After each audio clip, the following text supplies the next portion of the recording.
అనేటువంటి ఆ ఇష్యూస్ అన్నిటి మీద కూడా ఆమె చాలా ఓపెన్గా మాట్లాడుతుంది. అంటే ఎందుకు నేను చూపిస్తున్నాను, ఉమ్మడి రాష్ట్రంలో ఏర్పడినటువంటి మహిళా కమిషన్కి సంబంధించి తెలంగాణ మహిళా కమిషన్ అనేటువంటి ఆ పేరు అనేటువంటిది ఇప్పటివరకు ఒక గెజెట్ నోటిఫికేషన్ లేదు. ఆ పేరు మీద బై డిఫాల్ట్ గా ఎప్పుడైతే ఆంధ్రప్రదేశ్ రాష్ట్రంలో అప్పుడున్నటువంటి విభజన జరిగిన వెంటనే అప్పుడున్నటువంటి ముఖ్యమంత్రి గారు చంద్రబాబు నాయుడు గారు అక్కడ ఆంధ్రప్రదేశ్ ఉమెన్ కమిషన్ ఎస్టాబ్లిష్ చేసి అక్కడ ఒక చైర్పర్సన్ అప్పుడు నియమించారు. కానీ అదే ఇక్కడ తెలంగాణలో జరగలేదు. యునైటెడ్ ఆంధ్రప్రదేశ్ ఉమ్మడి ఆంధ్రప్రదేశ్లో ఎవరైతే చైర్పర్సన్ ఉన్నారో తనే ఇప్పటి వరకు మొన్న 2018 వరకు కంటిన్యూ అవుతూ ఉన్నారు. 2018లో ఎప్పుడైతే ఆ పదవీ కాలం తనకు ముగిసిన తర్వాత ఇవాల్టి వరకు ఆ పదవిని భర్తీ చేసింది లేదు. ఒక్క మెంబర్ని పెట్టింది లేదు, చైర్పర్సన్ ని భర్తీ చేయలేదు, మెంబర్స్ ని భర్తీ చేయలేదు, అసలు దానికి సంబంధించి ఒక వెబ్సైట్ లేదు.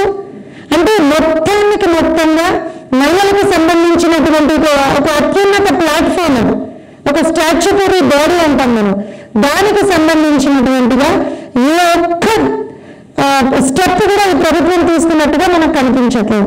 ఎన్నోసార్లు కొన్ని రకాలుగా అది విమెన్ కమిషన్ మ్యాటర్స్ వాళ్ళు పెట్టినటువంటి ఆన్లైన్ పిటిషన్స్ అయి ఉండొచ్చు, ఆలీస్ ఫర్ హెయిర్ వాళ్ళు పెట్టినటువంటి ఆన్లైన్ క్యాంపెయినింగ్ అయి ఉండొచ్చు, తెలంగాణ తెలుగుదేశం మహిళా విభాగం తరఫున ఇప్పటివరకు ఇచ్చినటువంటి ఎన్నో రిప్రజెంటేషన్స్ అయి ఉండొచ్చు, గవర్నర్ గారికి, సిఎస్ గారికి, ముఖ్యమంత్రి గారికి, ప్రెస్ వాళ్ళకి. అసలు తెలంగాణ రాష్ట్రంలో మహిళా కమిషన్ సంబంధించినటువంటి నియామకాన్ని రాష్ట్ర ప్రభుత్వం వెనువెంటనే చేపట్టాలని నిర్వహిస్తున్నటువంటి రౌండ్ టేబుల్ సమావేశం గౌరవ అధ్యక్షురాలు గారు, వారి సహచర మిత్రులు, విపక్షాల నాయకురాళ్ళు, అదేవిధంగా విద్యావంతులు, న్యాయవాదులు, న్యాయ కోవిదులు, సంఘ సేవకులు, ఇందులో పాల్పంచుకున్నటువంటి ప్రతి ఒక్కరికి, అదేవిధంగా పత్రికా మిత్రులకు హృదయపూర్వక నమస్కారాలు. అయితే నేను తొందరగా మాట వెళ్ళిపోతాను. ఎందుకంటే ప్రధానమైన కారణం, ఒక 2-3 రోజుల క్రితమే ఎలక్షన్లలో మేము పార్టిసిపేట్ కావాలని చెప్పి ఒక నిర్ణయంకి వచ్చినాం. వాళ్ళందరూ హీట్ పెంచుదాం, క్యాడర్కు పబ్లిక్ అని అనుకుంటే ఇక్కడ టెస్ట్ చేస్తే నాకు 97 అని చెప్పన్నారు. అంటే వెళ్ళిపోవాలన్నా అంటే లేదు 97 బార్డర్ అంటే అన్నారు. మరి ఇద్దరు సోదరుమల్లో కూడా ఇబ్బంది అవుతుంది అని అనుకున్నా, కానీ తప్పలేదు. ఎందుకంటే మీలో కూడా రాకుండా వెళ్ళిపోయిందంటే వేరే రాంగ్ సిగ్నల్ అని చెప్పిన సందర్భంగా వచ్చిన, ఒకవేళ నాకు ఇబ్బంది వస్తే మీకు ఇబ్బంది పరిస్థితి ఇప్పుడు ఉంది. మళ్ళీ ఏమనుకోవద్దు. అంటే వాళ్ళు అలా చేశారు, వాళ్ళు అలా చెప్పిన వెళ్ళిపోయారు వాపస్, కానీ 97 ఉందని చెప్పారన్నారు. మరి ఆ క్రమంలో ఉన్నాం.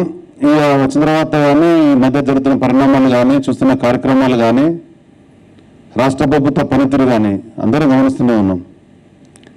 తెలంగాణ సాధించుకోవాలని చెప్పి అనుకున్నప్పుడు స్మరించుకునేది ఎవరినా, ఈ ఉద్యమ నాయకులే కానీ, ఉద్యమ పార్టీలే కానీ, రాజకీయ నాయకులే కానీ సమ్మక్క సారక్కను ముందు పెట్టారు.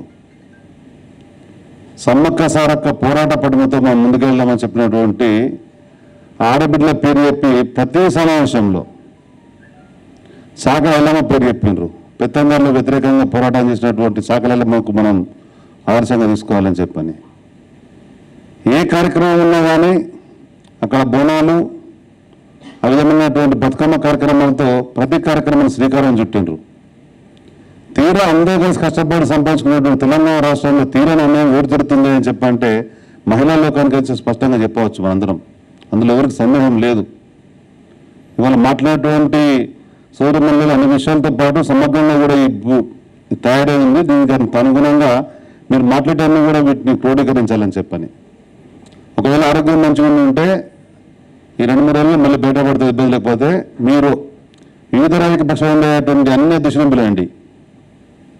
పార్టీల ప్రెసిడెంట్ నేను పూర్తి సమయం ఇస్తా. ఎందుకంటే మీరు స్వేచ్ఛ పెట్టినటువంటి సమావేశంలో నేను ఒక్కరిని ఎందుకున్న ఉద్దేశంతో కూడా మనసులో ఉండే, మీరు అందరూ ఏమైనా అనుకొని రాజకీయ పార్టీల నాయకులు ఎవరైతే ప్రెసిడెంట్స్ ఉన్నారో ఆ ప్రెసిడెంట్స్ అందరినీ కూడా ఆహ్వానించి మీటింగ్ పెట్టి మీ డిమాండ్స్ను అమలు చేయడం, మీ డిమాండ్స్ను ప్రభుత్వం పరిష్కరింపేయడంలో అటు చట్టసభలలో కానీ వివిధ వేదికలలో కానీ వాళ్ళ వంతు సహకారం కావాలనుకుంటే నేను రావడానికి సిద్ధంగా ఉన్నా. మీరు మాట్లాడేటువంటి ప్రతి మాట కూడా పూర్తిగా ఉండి అవన్నీ కూడా అమలయ్యే విధంగా కూడా నా యొక్క సహకారం ఉంటుందని చెప్పి మీకు మనవి చేస్తున్నా. ఇది రాజకీయగతం చేసేటువంటి కార్యక్రమం కనుకనే ఇక్కడ ఎవరికి ఎటువంటి పని ఉందో కూడా చూసుకుని ఒక మాట చెప్పిన విషయాన్ని మీకు తెలియపరుస్తున్నా. దానికి తోడు మధ్యకాలంలో ప్రపంచవ్యాప్తంగా కరోనా వైరస్ విజృంభించి ఈ కోవిడ్ బారిన పడుతున్నటువంటి ప్రపంచ అగ్రదేశాల మీద మోగు పెడితే ఈ ప్రపంచంలోని అన్ని దేశాల అధ్యక్షులలో ముందస్తు చర్యలు చేపట్టినటువంటి ఎవరైనా ఉన్నారు అని చెప్పంటే ఆ దేశంలో ఉండేటువంటి మహిళా అధ్యక్షులు మనం చేస్తున్నా. ఇది గొప్ప అంశం మీకు. అంటే ముందు చూపు ఉండి జనాన్ని జాగృతి చేసి ఒక సమర్థవంతమైన పాలనిచ్చినటువంటి దేశాధ్యక్షులలో ఎవరున్నారు అని చెప్పంటే వాళ్ళ మహిళలకు వచ్చింది. అది మీరు ఈరోజు పదవులు మాకు ఇవాళ ఇచ్చే పదవులు స్వేచ్ఛపూరితమైనటువంటి వాతావరణంలో పనిచేయాలనే మాటకు అదొక దోహదపడతని చెప్పి మనం చేస్తున్నా. సోదరమణి శారద గారు చెప్పినట్టుగా అనేక సందర్భాల్లో అనేక మీటింగ్లలో ఉద్యమ సమయంలో అందరం పాల్పంచుకున్నాం. కానీ ఇవాళ ఉద్యమ సమయం చెప్పిన మాటలకు చేస్తున్న వాటికి పొందం లేదు కనుక వివిధ రాష్ట్రాలలో ఏ విధంగా అయితే మహిళలకు సంబంధించినటువంటి కార్యక్రమాల గురించే కానీ వారి అవసరాల గురించే కానీ సంక్షేమం గురించే కానీ ఇచ్చేటువంటి నిధులు కాస్త కూస్త దోహదపడుతున్నాయి. ఇక్కడ కేటాయించిన నిధులు ఏవి కూడా ఈ ప్రభుత్వం పట్టించుకోవడం లేదు, పరిష్కారం మార్గం చూపెట్టడం లేదు, చేసే ఆలోచన లేదు. మొదటి ప్రభుత్వంలో రెండవ ప్రభుత్వంలో కొంత అవకాశం వచ్చింది మహిళలకు క్యాబినెట్లో, కానీ మొదటి ప్రభుత్వంలో ఏనాడు కూడా మహిళలకు అవకాశం ఉన్నటువంటి ప్రభుత్వంగా ఎప్పటికీ తెలంగాణలో ఈ అధికార పార్టీకి అది నిలిచిపెట్టి మనం చేస్తున్నా. కనుక మిమ్మల్ని నిర్లక్ష్యం చేసినా మీకు సంబంధించినటువంటి అంశాలు పట్టించుకోకుండా ఈ ప్రభుత్వం ఎప్పటికైనా కానీ మహిళా కోర్టులో ఇవాళ మహిళా కమిషన్ వాళ్ళు మేము ఏమను నిర్లక్ష్యం వహించిన మాకు ఏమని చెప్పంటారు, మహిళా కోర్టులో ఈ రాష్ట్ర ప్రభుత్వాన్ని శిక్ష పడడం ఖాయమని చెప్పి మనం వేస్తున్నా. మీరు కన్నెర వేస్తే ఇటువంటి ప్రభుత్వాలు ఎన్నో కలగరమని కలిసిపోయినాయి. ఇలా సోదరిమ్మని ఒకసారి పురుషులు ముఖ్యమంత్రులు అయితే మహిళలకు ముఖ్యమంత్రి వల్ల మరొకసారి అని చెప్పన్నారు. కానీ భారతదేశాన్ని పరిపాలించినటువంటి ప్రధానమంత్రులలో ఏమైనా పేరు చెప్పండి అని చెప్పండి ఇందిరాగాంధీ పేరు గారు ఇప్పుడు కూడా వినపడుతూనే ఉంటుంది. కొంత మా పార్టీ మేరకు మేము కొంత అప్పుడప్పుడు ఇబ్బంది పడ్డప్పుడు మేము వ్యతిరేకించినా, కానీ ఈ దేశంలో ప్రపంచంలోనే మహిళా దేశంలో ఉండేటువంటి ప్రధానులు ఎవరు అని చెప్పాలంటే భారతదేశం గుర్తించే విధంగా ఆడ కార్యక్రమాలు ఉండే.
కార్యక్రమం తీసుకుంటే మైకుల దగ్గర నుంచి ప్రాబ్లం. ఈ సమావేశాన్ని ఈరోజు మహిళలు ఎంతమంది కూడా ఆర్గనైజ్ చేసి ముందుకు వెళ్తున్నా కూడా దానికి ఖచ్చితంగా 100% మగవాళ్ళ యొక్క ప్రోత్సాహము ఖచ్చితంగా ఉండాలి. ఎందుకంటే ఒక బండికి 2 చక్రాలు ఎలానో అలాగే ఈరోజు మనకి సీనియర్ మరియు ఎన్నో రకాలైనటువంటి విషయాల్లో ఈరోజే కాదు, నాకు గత 20 ఏళ్ళుగా కూడా రంగన్న గారు బాగా పరిచయం. జగిత్యాల కరీంనగర్ విద్యార్థి హోదా నుంచి కూడా తను ఏ విధంగా వచ్చారు, చాలా కష్టపడి. కాబట్టి మనందరినీ కూడా బాగా అర్థం చేసుకుంటారు. కాబట్టి ఈ సమావేశానికి ముఖ్య అతిథిగా రావడం మాత్రం నిజంగా ఒక రకంగా అభినందనీయం. ఇక్కడ మహిళా కమిషన్ గురించి మనం మాట్లాడుకోవడానికి ముందుగా మహిళలు పుట్టినప్పటి నుంచి చనిపోయేంత వరకు కూడా ఎవరో ఒకరి మీద మాత్రమే ఆధారపడుతున్నాం మనం. ఎందుకు అనేది కూడా ఆలోచించాలి. ఎందుకు మనకు చేత కావట్లేదా, లేకపోతే మన పెంపక లోపతమా, లేకపోతే సమాజంలో ఉన్నటువంటి ఒక రకమైనటువంటి పితృస్వామ్య వ్యవస్థ లోపల బయలుదేరిపోయినటువంటి వ్యవస్థలో మనము అనుబంధించుని ఈ ముందుకు వెళ్తున్న ఈ ప్రయాణం లోపల వచ్చే హర్డిల్స్ ని మనము ఎదుర్కోలేకపోతున్నాము.